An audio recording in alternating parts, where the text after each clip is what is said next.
Cette vidéo va vous expliquer l'extraordinaire technique utilisée par le sculpteur Claude Gruère pour créer et installer ces merveilleux bas-reliefs dans les murs de la zone urbaine prioritaire, Hauteville, de Lisieux. Pour bien comprendre et saisir le pourquoi et l'importance de ces œuvres d'art, vous pouvez, et devez, aussi ouvrir les deux autres vidéos qui précèdent celle-ci. Vidéo numéro 41, pourquoi ces bas-reliefs? Vidéo numéro 42, connaître Claude Gruère. Ouvrez le dossier, les bas-reliefs de Lisieux, playlist de ma chaîne YouTube. J'ai passé plus de 2 ans, en études et recherches, pour réunir les informations et la documentation, dont une grande partie provient des archives privées du sculpteur Claude Gruère. Il n'existe pas d'archives municipales à Lisieux sur ce sujet précis, et les archives extérieures des intervenants n'existent plus. Cette somme de recherche a déjà été publiée en juin 2019. Cette étude peut aussi être considérée comme un inventaire et un outil de travail, et à ce titre, elle doit être respectée. L'auteur d'une œuvre de l'esprit jouit sur cette œuvre, du seul fait de sa création, d'un droit de propriété incorporel exclusif, et opposable à tous. Ce droit comporte des attributs d'ordre intellectuel et moral, ainsi que des attributs d'ordre patrimonial. Aucune reproduction ou utilisation ne peut être faite sans mon accord.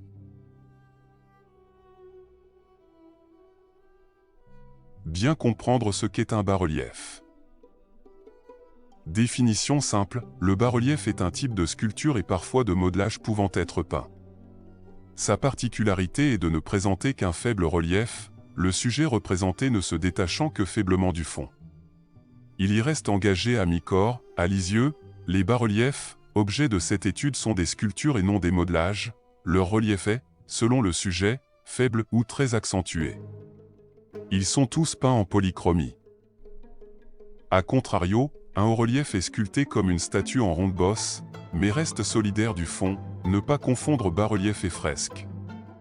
Une fresque, toujours polychrome, est une technique de peinture murale caractérisée par l'application, sur enduit frais à base de mortier de chaux, de pigments de couleur détrempés à l'eau.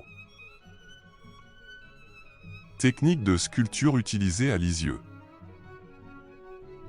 Ce qu'il faut bien savoir avant toute chose, c'est la technique tout à fait exceptionnelle et spécifique utilisée par Claude Gruère, pour satisfaire au cahier des charges imposé par l'architecte Georges Duval, et les contraintes sur des constructions déjà réalisées par le donneur d'ordre, l'ASEBN. En effet, si le sculpteur travaillait toujours ses œuvres, dans son atelier de Solesmes, en taille directe sur des blocs de terre avant de les cuire au four, ici à Hauteville, il lui fallait résoudre 2 problèmes importants.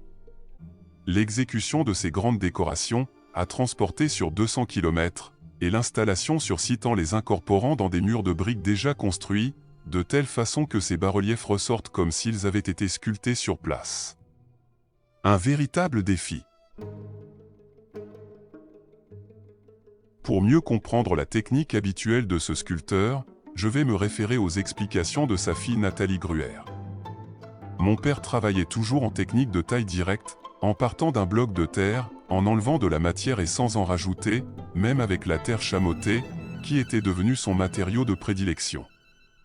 Il ne travaillait jamais selon la technique de modelage.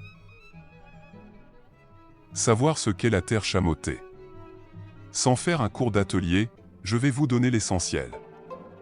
Dans un pain d'argile, on ajoute de la chamotte pour en modifier la texture. La chamotte est de la terre déjà cuite, broyée plus ou moins finement. Sa couleur dépend du type d'argile utilisé. Elle sert de dégraissant dans la pâte, elle facilite le séchage et augmente la résistance des pièces en cours de séchage et de cuisson. L'air circule dans la masse en limitant son retrait et évite les cassures. La terre chamottée convient aux grandes pièces, aux sculptures, aux décors muraux. Elle a une grande résistance au choc thermique, et son emploi en extérieur est tout indiqué. Dans le cas spécifique qui nous intéresse à Lisieux, les murs en briques du pays, utilisés à Hauteville, obligeaient Claude Gruère à utiliser le même type d'argile pour incorporer ses bas-reliefs dans la masse. Plus loin, je vous expliquerai la méthode de montage sur place. Donc les blocs de terre dans lesquels il devait sculpter ses sujets étaient, comme il l'explique lui-même dans ses écrits, de la terre réfractaire. Une base d'argile rouge pour le fond, recouvert d'une argile réfractaire chamotée.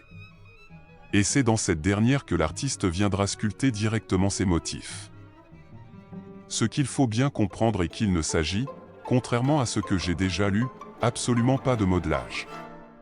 L'épaisseur de la terre chamotée, totalement solidaire du bloc en argile rouge, qui deviendra la base couleur brique après cuisson, était calculée selon le relief plus ou moins important du motif à sculpter, créant ainsi une masse cohérente, dans laquelle le sculpteur pouvait graver le dessin de ses personnages et travailler en sculptant, en profondeur, selon sa technique habituelle.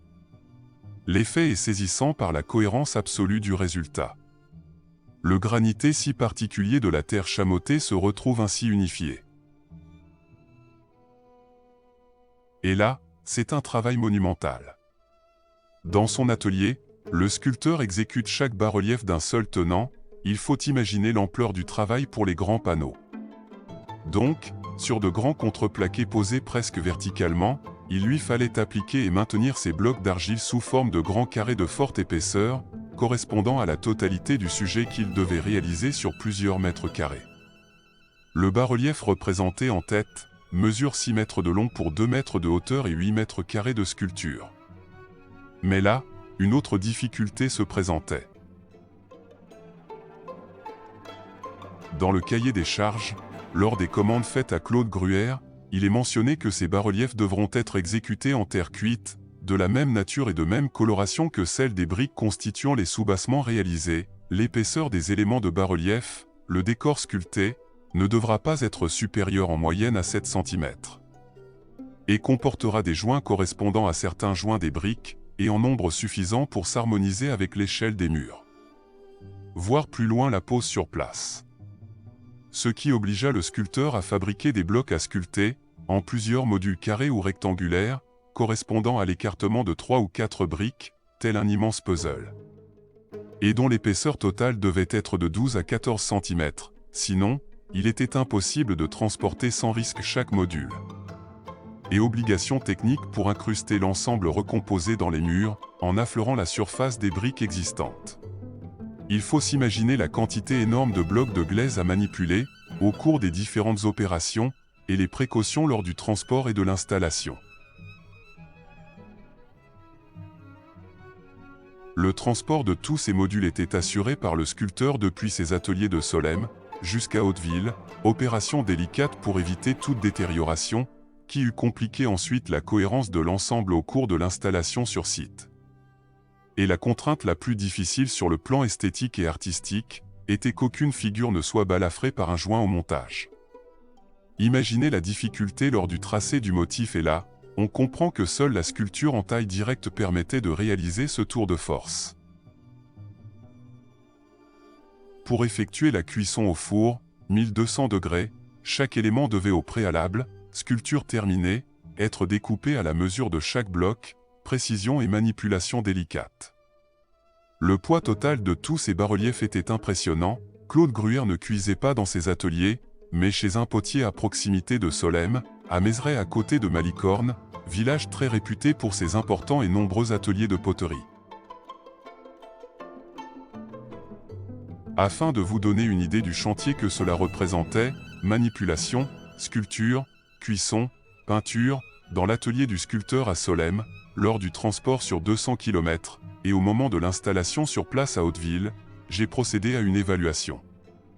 Compte tenu de tous les documents que je possède, et en pesant quelques matières premières, voici par exemple, pour le bas-relief le combat contre les morts, ce que cela pouvait représenter, 600 à 700 kg de terre cuite.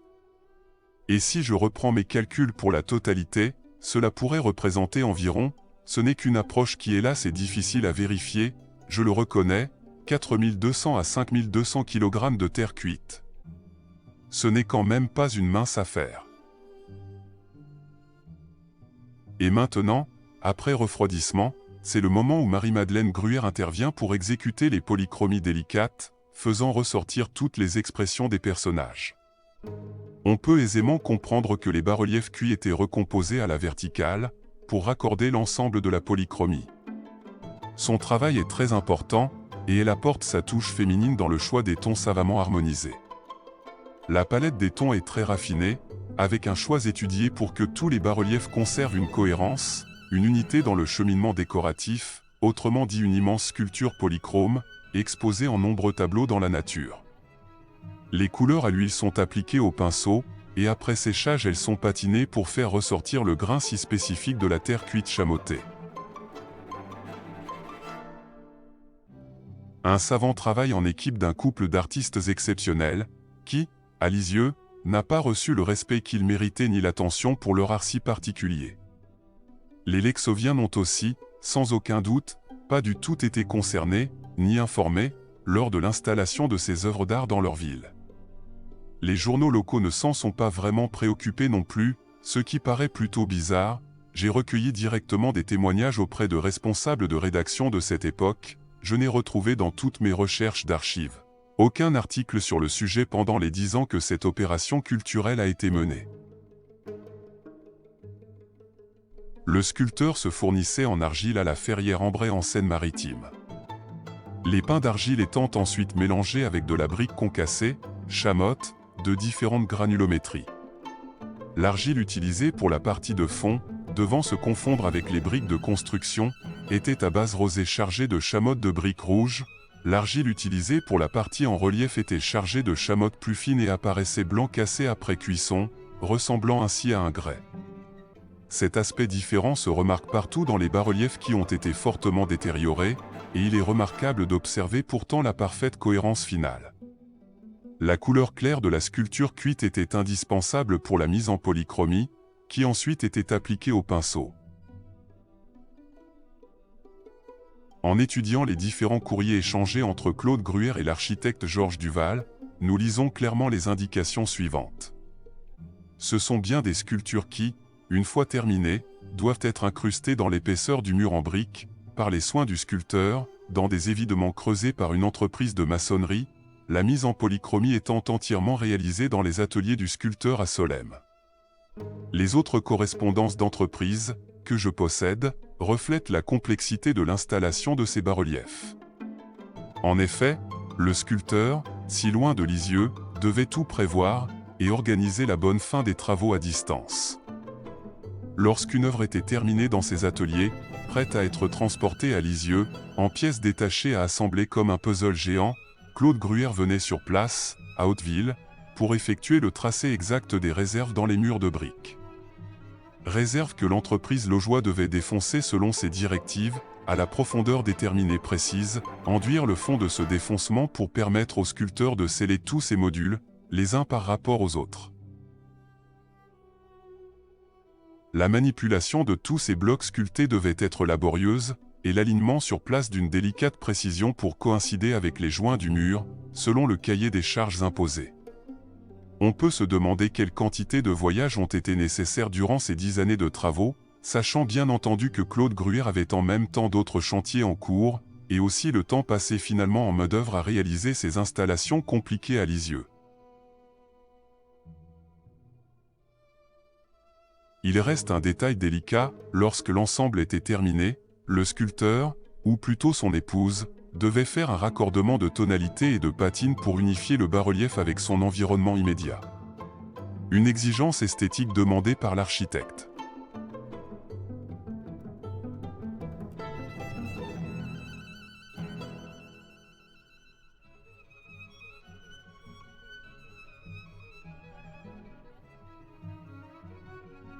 Cette image, d'un bas-relief aujourd'hui disparu, permet d'expliquer une notion artistique tout à fait exceptionnelle à Lisieux. Si habituellement un mur en briques est d'une surface plane, les murs de soubassement de Hauteville sont différents, ils sont décoratifs. Ce ne sont pas, pour la majorité, des murs porteurs, mais des murs de remplissage. La brique locale, utilisée à profusion dans les constructions de Lisieux, a été judicieusement travaillée par l'architecte Georges Duval, pour créer des plans en creux et en relief, une structure en 3 dimensions dans laquelle le sculpteur Claude Gruère devait ensuite insérer ses bas-reliefs en harmonie extraordinaire. Cet aspect si particulier et merveilleux d'effets visuels a totalement échappé aux observateurs de l'époque, et même, et surtout, d'aujourd'hui.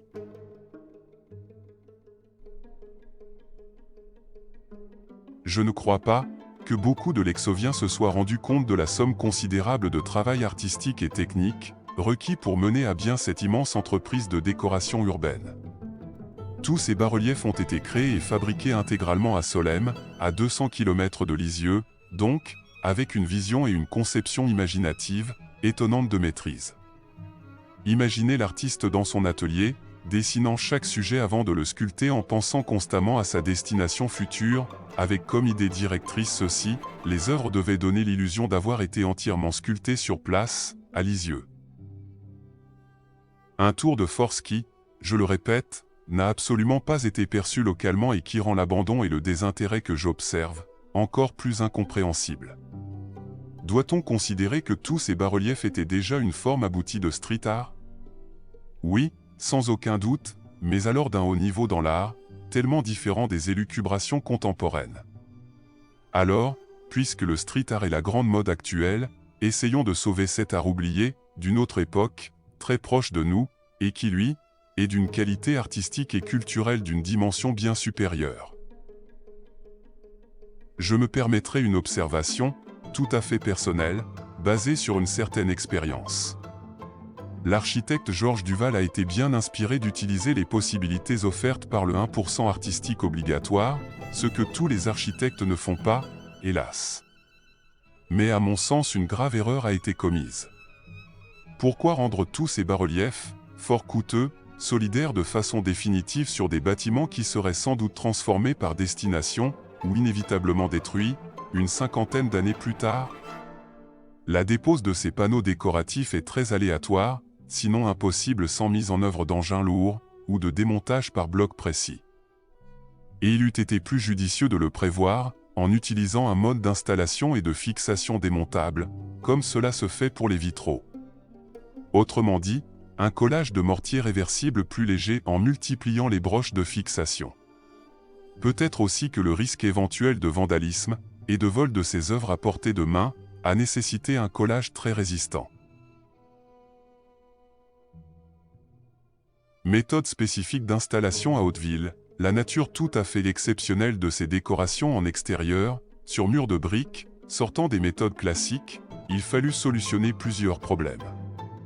Nous avons vu comment était exécuté le travail proprement dit de la sculpture et de la polychromie, il reste à voir la finalité, le montage sur place. Le principe était de donner l'illusion de bas-relief, c'est-à-dire de sculptures, affleurant de leur propre épaisseur la surface générale des briques du mur, comme s'ils étaient travaillés directement sur celui-ci.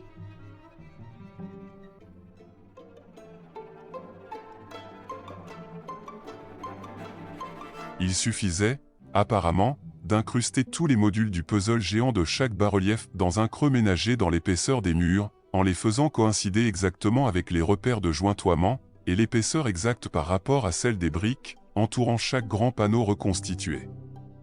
Un travail nécessitant une parfaite organisation, et une collaboration étroite avec les entreprises du bâtiment sur place. À Lisieux, c'est l'entreprise lexovienne Laujoie, réputée en travaux publics, qui assurait les travaux de préparation des murs en briques. Le montage, selon note du cahier des charges et l'assemblage définitif au mortier de chaux et ciment, étant réalisé ensuite par le sculpteur. L'ouvrage n'était pas simple. Je vais me permettre de citer des extraits de courrier entre Claude Gruère et l'entrepreneur Laujoie. Voici un exemple des travaux entrepris dès les premières installations en 1966, pour les deux sujets de La Montre, le 13 mai 1966. Nous avons entrepris les défoncer selon votre tracé. Ces trous étant importants, nous avons jugé bon de creuser jusqu'à une profondeur de 11 cm par rapport au nu le plus saillant de la façade, ce qui fait qu'une fois l'enduit dégrossi terminé, nous aurons un encastrement de 9 cm par rapport au bandeau saillant, et seulement de 6 cm par rapport au bandeau creux. Nous n'entreprenons pas l'enduit du fond avant votre avis. Nous exécutons ces travaux à la main, pour éviter les bruits intempestifs. Je précise que les logements étaient déjà occupés à l'époque de ces travaux. Claude Gruère répond aussitôt.